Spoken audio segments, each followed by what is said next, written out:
За последние 5 лет финансирование мер поддержки семей с детьми увеличилось почти в 8 раз – с 3,5 миллиардов рублей до 26,5 миллиардов рублей. Принятые меры позволяют Якутии сохранять высокий уровень рождаемости. Сегодня республика лидирует на Дальнем Востоке по показателю естественного прироста населения, занимает первое место в Дальневосточном федеральном округе и 7-е по стране.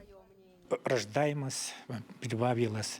Если в сравнении с 2002 годом, тогда 2023 годом, если 2590, тогда где-то на 100 детей у нас больше родилось. Поэтому рождаемость очень большая.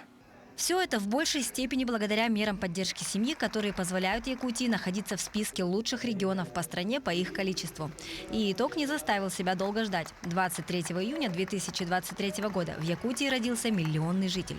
Ну а в День семьи, любви и верности глава Якутии порадовал якутян еще одной новостью. Молодожены, вступающие в брак в первый раз до исполнения 26-летия, также получат финансовую поддержку.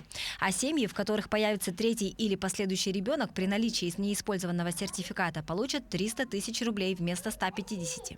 В настоящее время во исполнение поручений главы республики Министерством труда уже начата работа по формированию необходимой нормативно-правовой базы и, соответственно, будут внесены изменения в республиканский закон о республиканском материнском капитале «Семья».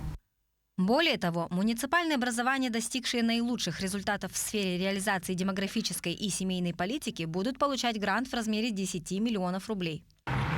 Я думаю, это существенный вклад, так как у нас сейчас, я сама мамочка, и сталкиваюсь с такой проблемой, что как только ребенок родился, нужно покупать все, и кроватку, и подгузники. А в связи с нашими ценами сейчас все дорожает, и мне кажется, это будет огромным стимулом, такая вот мера поддержки.